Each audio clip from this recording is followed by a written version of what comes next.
പ്രണയതീർത്ഥം ഭാഗം 13. അല്ല, ആരൊക്കെയാ ഇത്? എല്ലാവരെയും കാണി സുധർമ്മ വേഗം ഉമ്മറത്തേക്ക് വന്നു. നിങ്ങൾ ഇന്ന് തന്നെ വരുമെന്ന് ഞാൻ കരുതിയില്ല. അതെന്താ സുധേ, അമ്മ പറഞ്ഞ പിന്നെ വരാതിരിക്കോ ഞങ്ങൾ? ദേവി ഒരു ചിരിയോടെ പറഞ്ഞതും അവരും ഒന്ന് ചിരിച്ചു. എന്നാൽ ദേവിയിൽ നിന്ന് നോട്ടം മാറിയതും പൊടുന്നനെ അവരുടെ ചുണ്ടിലെ ചിരി മാറി മുഖം ഇരുണ്ടു. ഇവളെന്താ ഇവിടെ? അവരുടെ ഒപ്പം വന്ന അപ്പുവിനെ കാണി സുധർമ്മയുടെ കണ്ണിൽ ദേഷ്യം നിറഞ്ഞു. പിന്നെ ഇവളെ അവിടെ തനിച്ചാക്കി വരാൻ കഴിയോ സുധേ? നിനക്കെന്താ? വിശ്വൻ അവരെ നോക്കി ഇഷ്ടക്കേടോടെ പറഞ്ഞതും അവർ മറ്റെന്തെങ്കിലും പറയുന്നതിന് മുൻപേ ഒരുവൾ വീടിനുള്ളിൽ നിന്ന് കാറ്റുപോലെ ഓടി പുറത്തേക്ക് വന്നു. ദേവിയപ്പച്ചി! അവൾ വേഗം വന്നു ദേവിയെ മുറുകെ കെട്ടിപ്പിടിച്ചു. അയ്യോ, ഇതാരാ? അപ്പച്ചിയുടെ ജീവമോളാണോ?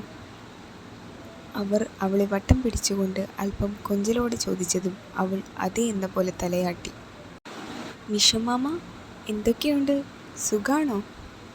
അവൾ ഉടനെ വിശ്വൻ്റെ അടുത്തേക്ക് കയറി നിന്നുകൊണ്ട് അതുപോലെ ചോദിച്ചതും വിശ്വനും നിറഞ്ഞ ചിരിയോടെ വാത്സല്യത്തോടെ അവളുടെ നെറുകിൽ തലോടി. ഇവിടെ വേറെ ചിലരുമുണ്ട്. പിന്നിൽ നിന്ന് ഒരുവൻ്റെ ശബ്ദം കേട്ടതും ജീവ നിറഞ്ഞ അത്ഭുതത്തോടെ അവനെ തിരിഞ്ഞു നോക്കി. കണ്ണേട്ടാ! അവൾ ഒറ്റക്കുതിപ്പിന് അവൻ്റെ മേലേക്ക് ചാഞ്ഞതും അവൻ അവളെ വീഴാതെ പിടിച്ചു. പതിയെ പെണ്ണേ, നീ പണ്ടത്തെ പോലെയല്ല, നല്ല വെയിറ്റ് വെച്ചു. നീ പോടാ. പോടാന്നോ? ചേട്ടനെ കയറി പോടാന്ന് വിളിക്കുന്നോടി. നിന്നെ എന്ന് ഞാൻ. അവൻ അവളെ ഇടിക്കാനെന്ന പോലെ കൈപ്പൊക്കി കാണിച്ചതും അവൾ വേഗം അവൻ്റെ അടുത്തു നിന്ന് ഓടി ഓരോരുത്തരുടെ പിന്നിലായി മറയാൻ തുടങ്ങി. അവനും വിട്ടുകൊടുക്കാതെ അവളെ പിടിക്കാൻ നോക്കി. ഇവിടെ വരുമ്പോൾ ഉള്ള പതിവ് കാഴ്ചയാണെങ്കിലും എല്ലാവരും അത് ചിരിയോടെ കണ്ടു നിന്നു. എന്നാൽ ഒരുവളുടെ മുഖത്ത് മാത്രം ചിരിക്കത്ര തെളിച്ചമുണ്ടായിരുന്നില്ല. അപ്പു രണ്ടിനെയും കടുപ്പിച്ച് മാറി മാറി നോക്കി. ജയ് അവളെ ദേവിയുടെ പിന്നിൽ നിന്ന് പിടിക്കാൻ നോക്കുവാണ്. അവളാണെങ്കിൽ അങ്ങോട്ടും ഇങ്ങോട്ടും ഓടി മാറുന്നുമുണ്ട്. ഇരുവരുടെ കളികൾ മറ്റുള്ളവർക്ക് സുഖകരമായിരുന്നെങ്കിൽ അപ്പുവിന് അതത്ര സുഖമുണ്ടായിരുന്നില്ല. അതിനേക്കാൾ അവൾക്ക് കൊണ്ടത് കണ്ണേട്ടൻ എന്ന് ആ കുട്ടി അവനെ വിളിച്ചതായിരുന്നു. പെട്ടെന്ന് തൻ്റെ പിന്നിൽ നിന്ന് ആരോ പിടിച്ചതുപോലെ തോന്നിയതും അവളൊന്ന് ചിന്തകളിൽ നിന്ന് ഞെട്ടി. നോക്കുമ്പോൾ ഇപ്പോൾ തൻ്റെ പിന്നിലാണ് അവൾ മറഞ്ഞു നിൽക്കുന്നത്. അയ്യടാ മോനെ, പറ്റുമെങ്കിൽ പിടിക്ക്. അവൾ അവനെ നോക്കി കുഞ്ഞിനെ കുത്തി പറഞ്ഞതും ജയ് വേഗം അപ്പുവിൻ്റെ മുൻപിലേക്ക് എത്തി അവളിലേക്ക് ആഞ്ഞു. പെട്ടെന്ന് രണ്ടാളും ഒരുപോലെ ഞെട്ടി. അപ്പോഴാണ് അവന് താൻ അപ്പുവിനോട് ചേർന്നാണ് നിൽക്കുന്നത് എന്ന ബോധം വന്നത്. അതോടെ അവൻ വേഗം പിന്മാറി. അയ്യേ, കണ്ണേട്ടൻ തോറ്റോ? നിന്നെ ഞാൻ പിന്നെ എടുത്തോളാം. ജീവ കളിയാക്കിയതും അവൻ അവളെ നോക്കി വെല്ലുവിളിച്ചുകൊണ്ട് അപ്പുവിനെ ഒന്ന് നോക്കി അകത്തേക്ക് പോയി. അല്ല, ഇതാരാ? ജീവസത്യത്തിൽ അപ്പോഴാണ് അവളെ ശ്രദ്ധിക്കുന്നത്. ഇതാരാ അപ്പച്ചി? അവൾ അപ്പുവിനെ നോക്കിക്കൊണ്ട് തന്നെ ദേവിയോടെന്ന പോലെ ചോദിച്ചു.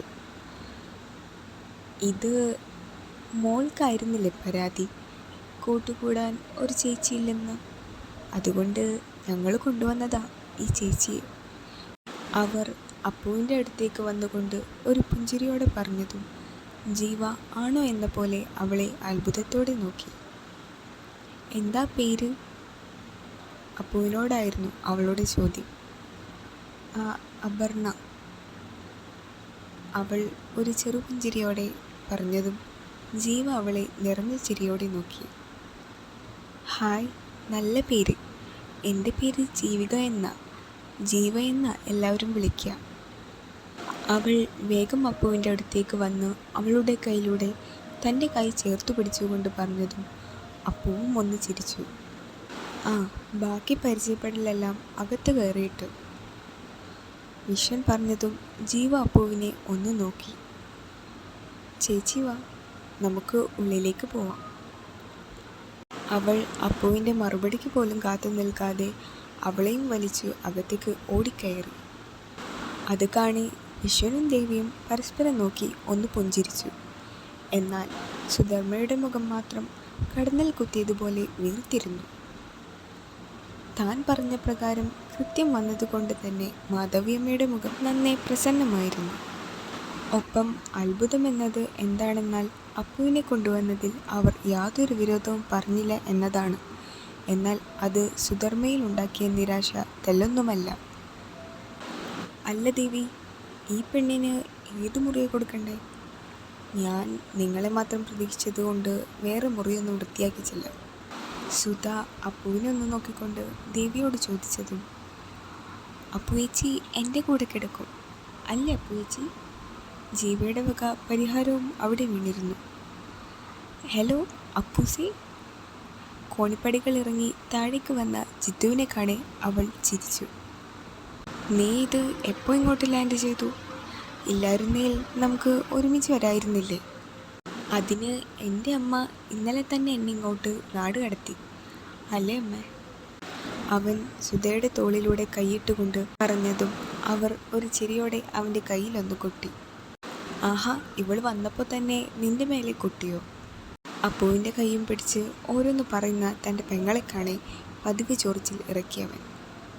അതിന് അവനെ നോക്കി കുഞ്ഞനം കുത്തി കാണിച്ചുകൊണ്ട് അവൾ തൻ്റെ മറുപടി അതിലൊതുക്കി. അങ്ങനെ എല്ലാവരും മുറിയിൽ കയറി ഒന്ന് ഫ്രഷായി തിരികെ ഹാളിലേക്ക് തന്നെ വന്നു. അപ്പുവിൻ്റെ കണ്ണുകൾ ആ ഒരുവനായി 4 പാടും അലഞ്ഞു നടന്നു. കണ്ണനെയാണോ മോളെ നോക്കുന്നേ? ദേവി ഒരു സ്വകാര്യം പോലെ അവളുടെ കാതിരികിൽ വന്ന് ചോദിച്ചതും അവൾക്കാകെ ജാള്യത തോന്നി. നാണിക്കൊന്നും വേണ്ട.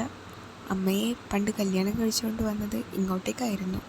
അപ്പോൾ അമ്മയും ഇതുപോലെ കുറേ നോക്കിയതാ. ദേവി ഒരു കണ്ണുറുക്കി പറഞ്ഞതും അപ്പുവിൻ്റെ മുഖമാകെ ചുവന്നു വന്നു. എന്താ രഹസ്യം? എന്നോടും പറ. അടുക്കളയിലേക്ക് പോയ ജീവ വേഗം അവരുടെ അടുത്തേക്ക് വന്നുകൊണ്ട് പറഞ്ഞു. അത് കുഞ്ഞിപ്പിള്ളേരൊന്നും കേൾക്കണ്ട കേട്ടോ. ഞാൻ കുഞ്ഞിപ്പിള്ളയോ? എനിക്ക് 17 വയസ്സുണ്ട്. ഞാൻ വലിയ കുട്ടിയാ. അവൾ മുഖം വീർപ്പിച്ചുകൊണ്ട് പരാതി പറഞ്ഞതും അപ്പുവും ദേവിയും പരസ്പരം ഒന്ന് നോക്കി ചിരിച്ചു. അത് ഞങ്ങൾക്കും കൂടി തോന്നണ്ടേ? ആകെയുള്ള പെൺതരിയായതുകൊണ്ട് എല്ലാവരും കൂടി ചേർന്ന് കൊഞ്ചിച്ചു വഷളാക്കി വെച്ചിരിക്കുമല്ലേ. മൂവരുടെയും അടുത്തേക്ക് വന്നുകൊണ്ട് ജിത്തു അവളെ പിന്നെയും ചൊറിഞ്ഞതും ഇപ്രാവശ്യം അവളുടെ കയ്യിൽ നിന്ന് അവൻ്റെ മുതുകിലിട്ട് നല്ലൊരു ഇടി കിട്ടിയിരുന്നു. അമ്മേ, എൻ്റെ പെങ്ങൾ പോലീസിലായിരുന്നെന്ന് അമ്മ എന്നോട് പറഞ്ഞില്ലല്ലോ. അവൻ തൻ്റെ പുറം ഒഴിഞ്ഞുകൊണ്ട് അവളെ നോക്കി പേടിപ്പിച്ചതും അവൾ ഇനിയും കിട്ടും എന്ന പോലെ കൈ ചുരുട്ടി കാണിച്ചു. എന്തോ നാടാ രണ്ടും കൂടി? ജയ് അടിയിലേക്ക് വന്നുകൊണ്ട് ചോദിച്ചതും ഇത്രയും നേരം താൻ തേടിയവൻ്റെ ശബ്ദം കേൾക്കെ അപ്പുവിൻ്റെ ശരീരം ഒന്ന് വിറച്ചു. ഒന്നുമില്ല കണ്ണേട്ട, അനിയത്തിയുടെ കയ്യിൽ നിന്ന് കണക്കിന് കിട്ടിയ ഒരു ഏട്ടൻ്റെ രോദനം, അത്രയേ ഉള്ളൂ. ജീവ ജിത്തുവിനെ നോക്കി കോക്രി കാണിച്ചു പറഞ്ഞതും അറിഞ്ഞോ അറിയാതെയോ അവൻ്റെ കണ്ണുകൾ അപ്പുവിൽ വന്നു നിന്നു. നീ എവിടെയായിരുന്നു കണ്ണ? ഞാൻ പാറുവിനെ കാണാൻ പോയിരിക്കുകയായിരുന്നു. ആഹാ, നീ വന്നപ്പോൾ തന്നെ അങ്ങോട്ടോടിയോ? ഈ ചെക്കൻ. ദേവി അവനെ ഒന്ന് നോക്കി പറഞ്ഞുകൊണ്ട് അടുക്കളയിലേക്ക് പോയി.